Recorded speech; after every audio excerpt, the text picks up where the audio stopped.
Story सुरू करायच्या अगोदरच सांगतो की बाबा आपल्या ज्या स्टोऱ्या आहेत त्या स्टोऱ्या लहान मुलाला ऐकण्यासारख्या स्टोऱ्या नाही आहेत, कारण की या स्टोरीमध्ये ब्रुटॅलिटी आणि अडल्ट सीन किंवा अडल्ट इमॅजिनेशन आपण म्हणू शकतो त्याला खूप भयंकर पद्धतीचे आहेत. जर ऐकले तर आठवडाभर दिमागातून जाणार नाहीत अशा गोष्टी या स्टोरीमध्ये आहेत, तर प्लीज जरा सांभाळून. कसं आहे, माणसाची जी हवा असते ना ती फार भयंकर असते. माणसाला जे नाही करायचं ते करायला लावते. आता मी तुम्हाला असं का सांगितलं आहे, कारण की आपल्या स्टोरीमध्ये जे घडलं आहे ना ते सगळं हवेमुळंच घडलं आहे. जी हाव मला अजून पाहिजे हीच गोष्ट या गोष्टीमध्ये आहे.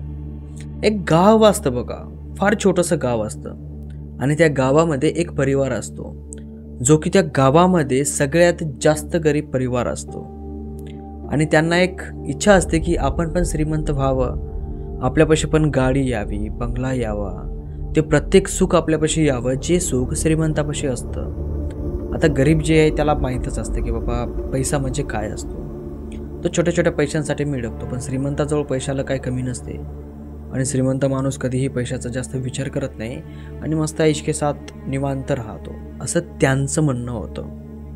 तर त्यांची ही इच्छा होती की काहीही करायचं आपल्याला, पण चला श्रीमंत व्हायचं. आता रोजमजुरी काम हे तर ते चालूच होते करणं, पण त्यांना जेवढा पैसा भेटायचा तेवढ्या पैशावर काय ते श्रीमंत होत नव्हते. मग एक दिवस काय झालं, त्यांच्या कानावर आलं की बाबा आमकाना ढिमकाना फलाना जाग्यावर एक महाराज आहे.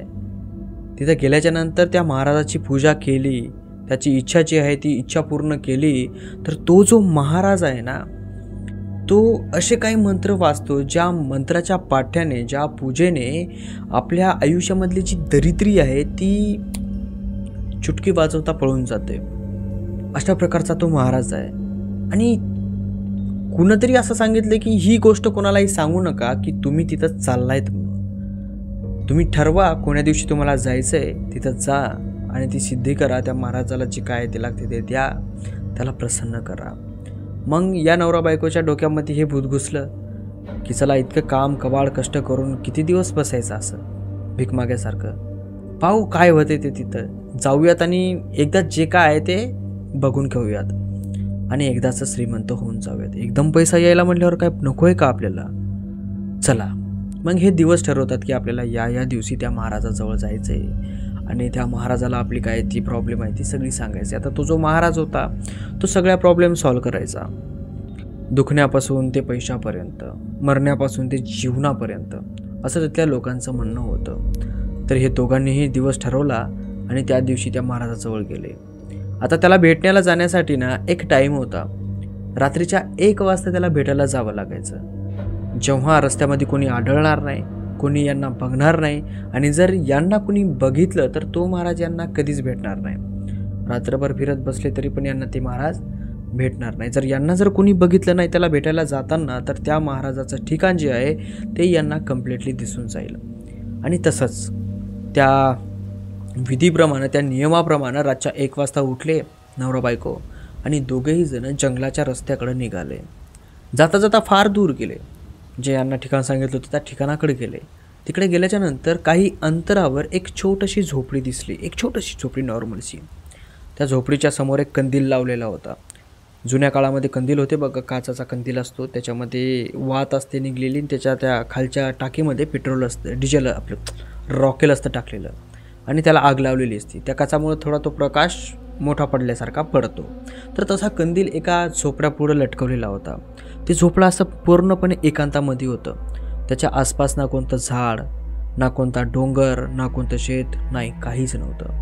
एकदम एकलं आणि त्याच्याकडे पाहिल्याच्या नंतर असं ओशाडल्यासारखं लागत होतं. एक छोटंसं झोपडं, त्या झोपड्याच्या समोर एका लाकडावर कंदील अडकवलेला आणि एकदम शांत आणि आजूबाजूला वारं सुटते फर फर फर फर फर. आता या नवरा बायकोंना भीती वाटायला लागलं की नेमकं काय आहे काय नाही, का तेच आहे का दुसरं काही आहे. तर तो म्हणला की ते महाराजाचं जर नसलं ना तर इथं ते कोणतंच नसतं, कारण की आपण जेवढा अंतर कापून इथं आलो आहे ना, या जागेवर एकही झोपडं नाही, एकही घर नाही आणि काहीच नाही आहे. इथं झोपडं दिसले म्हणजे आपल्याला तो महाराज भेटलाय, चल जाऊयात. दोघं हळूहळू त्या झोपड्याकडे चालत गेले आणि हे जसे जसे त्या झोपड्याकडे चालत गेले, जे मागचे दृश्य आहे, जे झाडं आहे, ते थोडं थोडं चेंज होत होत गेलं. हे दोघंही जण त्या झोपड्यापाशी गेले. बघितलं तर मधात कुणीच नसतं. बाहेरून डोकावून बघितलं, सगळं झोपडं रिकामं. छोटंसं झोपडं, त्याच्या पलीकडे त्या झोपड्याच्या कुडाणामधून भोकाळामधून प्रकाश दिसतो यांना थोडा. मग हे दोघं जण काय करतात, हळूवार त्या झोपड्यामध्ये शिरतात. जसं झोपड्यात शिरतात तसं ते झोपडं सगळं चेंज होतं आणि त्यांच्यापुढे एक 12 वर्षाचा छोटासा मुलगा बसलेला दिसतो, ज्यानं अंगावर काळे कपडे घातलेले असतात आणि एकदम शांत मनाने एका दगडावर बसलेला असतो त्या झोपड्यामध्ये. आजूबाजूला बघतात ते जे झोपडं होतं ते त्यांना मधातून मोठं वाटत होतं. मधात त्याच्या झाडं, डोंगर अशा प्रकारे त्यांना दिसत होतं. आता त्यांना समजलं की आपण आता अलग जागेवर आहोत कुठंतरी. ते झोपडं फक्त एक दरवाजा होता, ज्या दरवाजामधून आपल्याला आत यायचं होतं. यांच्यासमोर तो 12 वर्षाचा मुलगा एका गोट्यावर बसलेला होता, शांत मनाने, एकदम शांत. दिसायला तो अगदी सुंदर, मनमोहक आणि एकदम नॉर्मली बसलेला. हे दोघं जण त्या मुलाकडे बघतायत आणि विचार करतात की आपण महाराजाला भेटायला आलो ना, इथं ते एक 12 वर्षाचा पोरगा आहे, आपण चुकीच्या जागेवर आलोत का? हे दोघं जण इकडे तिकडे बघायला लागले की दुसरीकडे कुठं महाराज भेटतो का, दिसतो का, कोणी दिसतं का. तेवढ्यात ते लहान मुलगा म्हणतो, मलाच भेटायला आलात तुम्ही, बोला काय होतं तुम्हाला, काम काय होतं तुमचं. मग हा जो माणूस आहे हा त्याला म्हणतो की तुम्हीच आहेत वे. तो म्हणतो की हो मीच आहे, काय इच्छा आहे तुमची. हा माणूस म्हणतो की आम्हाला ना श्रीमंत व्हायचंय. तो मुलगा हसतो. हसल्याच्या नंतर यांच्याकडं असा बोलतो बघून की श्रीमंत व्हायचंय, मग मेहनत करा, पैसा कमवा.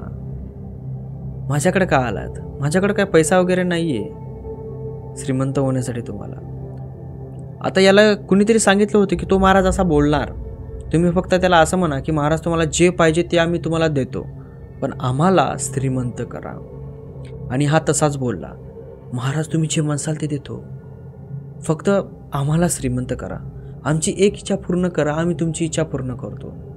असं म्हणल्याच्या नंतर तो मुलगा हसला. 12 वर्षाचा मुलगा छोटासा हसला आणि यांच्याकडे बघत याच्या डोक्यावर हात ठेवला. तो मुलगाला म्हणला की खरंच माझी इच्छा पूर्ण करणार आहेस तू. हा माणूस म्हणला की हो करणार आहे मी, पूर्ण करतो. तो 12 वर्षाचा महाराज त्या महिलेकडे बघून म्हणतो, हिचे कपडे काढ. तो महाराज असा आश्चर्यचकित आपल्या बायकोकडे बघतो आणि त्याच्याकडे बघतो. मग तो पुन्हा 12 वर्षाचा मुलगा म्हणतो की काढ ना, तू माझी इच्छा पूर्ण करणार होता ना, काढ हिचे कपडे काढ. हा विचार करतो कसं करावं. त्याची बायकोही विचार करते की 12 वर्षाचा मुलगा आहे, काय होणार आहे, आणि असंही कोणालाही भेटत नाही, जाऊ त्यांना काय होतंय. ती आपले कपडे काढती, हा तिचे कपडे काढतो, तिला पूर्णपणे विवस्त्र करतो आणि हा त्या महिलेला म्हणतो की माझ्यासमोर बस, दोन्ही हात पाठीमागं कर, एक पाय इकडं कर, एक पाय इकडं कर आणि माझ्यासमोर बस. ती महिला जसं यानं सांगितलं तशी बसली आणि तिचा जो नवरा आहे तो साईडला बसून या दोघांकडे बघू लागला. हा आपले डोळे लावतो, मांडी घालतो आणि शांत मनाने हळूहळू मंत्र वाचायला सुरुवात करतो, गुणगुणायला. मंत्र जसे म्हणतो, 10 मिनिटाचे 15 मिनटं, 15 मिनिटाचे 20 मिनटं, 20 मिनिटाचा अर्धा घंटा, अर्ध्या घंट्याचा 1 घंटा.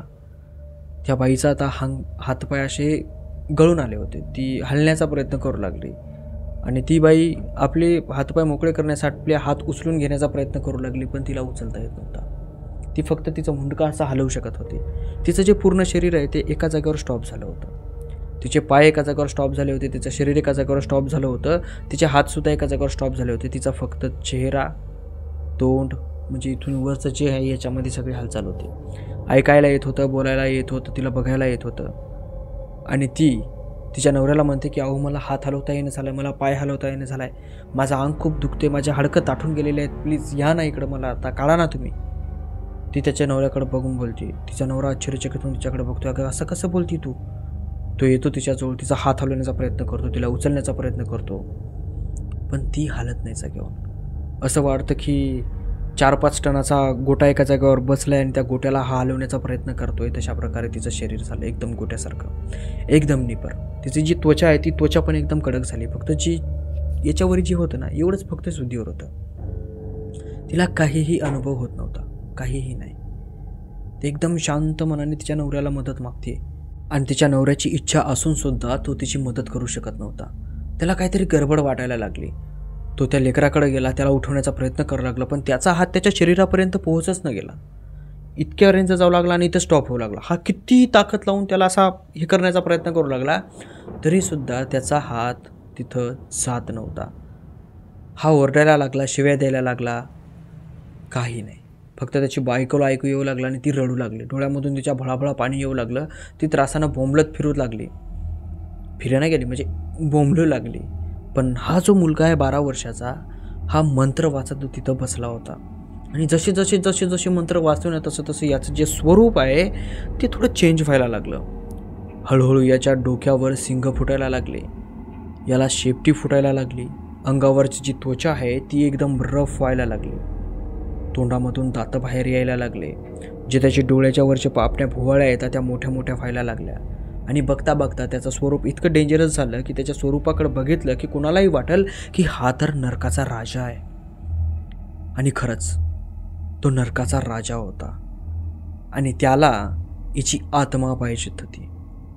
हा मंत्र वाचतो. मंत्र वाचल्याच्या नंतर वाचता वाचता त्या महिलेचं पोट आहे ते असं फुगायला लागतं, जसं की तिच्या पोटामध्ये एक बाळ आहे. ते पोट जसं जसं फुगायला लागलं ती महिला तशी ओरडायला लागली. आणि ते पोट बघता बघता इतकं मोठं होतं की जसं त्या पोटामध्ये 9 महिन्याचं बाळ आहे, पण ते बाळ नॉर्मल बाळापेक्षा खूप मोठं आहे. आणि तिच्या गुप्त अंगामधून बघता बघता एक हात बाहेर येतो, काळा हात आणि तार नख त्याचे. आणि त्या हाताच्या पाठीमागं दुसरा हात आहे बाहेर येतो. आणि त्या दोन्ही हाताच्या पाठीमागून एक मुंडकं बाहेर येतं. आणि बघता बघता तिच्या गुप्त अंगामधून, तिच्या पोटामधून कोणती तरी एक अशी वस्तू बाहेर येते, जी वस्तू सेम टू सेम याच्यासारखी दिसणारी असते. ज्या 12 वर्षाचा मुलगा असतो ना, जो राक्षस बनलेला असतो त्याच्यासारखी. तो बाहेर येतो. हिची बाई ही बेशुद्ध पडते आणि खाली पडते.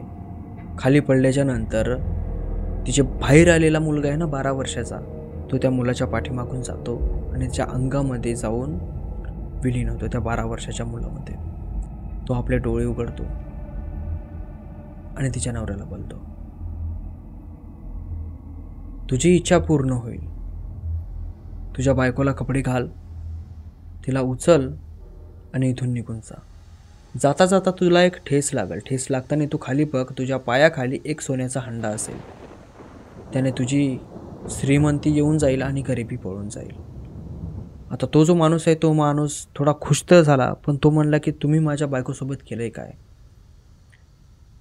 हा म्हणतो की मी जे तुम्हाला देणार आहे त्याच्याबद्दल मी माझी किंमत घेतली आहे. तो म्हणतो की किंमत?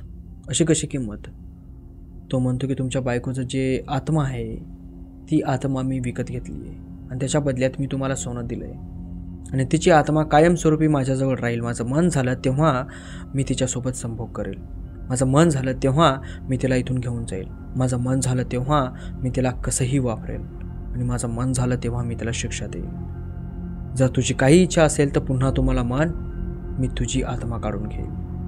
आता तुझ्या बायकोची आत्मा विकली आहे, तुम्हाला तुझी राहिली आहे. तुला अजून काय पाहिजेत असेल तर तुझ्यासाठी दरवाजे खुले आहेत. तो माणूस असा ऐकतो आणि त्याच्या बायकोला तिथून घेऊन जातो. आणि तो जसा महाराज म्हणला तशा प्रकारे त्याला सोन्याचा हंडा तर भेटला, पण त्याची बायको त्याच्याजवळ राहिली नाही. त्याची बायको नॉर्मली तर लोकांना दिसायची, पण जशी रात्र होते तशी ती अंगावरचे सगळे कपडे काढत होती, बाजूवर झोपत होती आणि एकदम गोट्यासारखं होत होती, म्हणजे धोंड्यासारखं एकदम गच्च. हर रोज, हर रात्री, प्रत्येक रात्री अशा प्रकारची ही प्रक्रिया चालू होती. याला ते सोनं तर सापडलं, पण हा पस्तावायला लागला की मी असं का केलं. माझा परिवार उद्ध्वस्त झाला, ना याला लेकरू होऊ शकलं ना बाळ होऊ शकलं, आणि अखेरकार तोही मेला आणि तिचीही आत्मा त्या राक्षसाने घेऊन गेला आणि त्यांचं जीवन इथं संपलं. एका लालचमुळं, एका मोहमायामुळं, एका हाऊमुळं यांचं अख्खं आयुष्य संपलं. यांनी जर त्या जागेवर जर मेहनत केली असती, पैसा कमवला असता, कष्टाचा पैसा कमवून त्यांनी खर्चला असता, तर त्यांना जास्त पचला असता. पण यांनी तसं केलं नाही. यांनी शॉर्टकट रस्ता घेतला, महाराजाजवळ गेले, जादूटोणा केला आणि यांच्यासोबत असं घडलं. हालाकी स्टोरी पूर्णपणे काल्पनिक आहे, स्टोरी इमॅजिनेशनची आहे. मजा आली असेल तर स्टोरीला लाईक करा, चॅनलला सबस्क्राईब करा. आणि तुमच्याजवळ जर अशी एखादी स्टोरी असेल तर खाली डिस्क्रिप्शनमध्ये एक ईमेल ID पाठवलेली आहे, त्यावर तुम्ही तुमची स्टोरी मला शेअर करू शकता.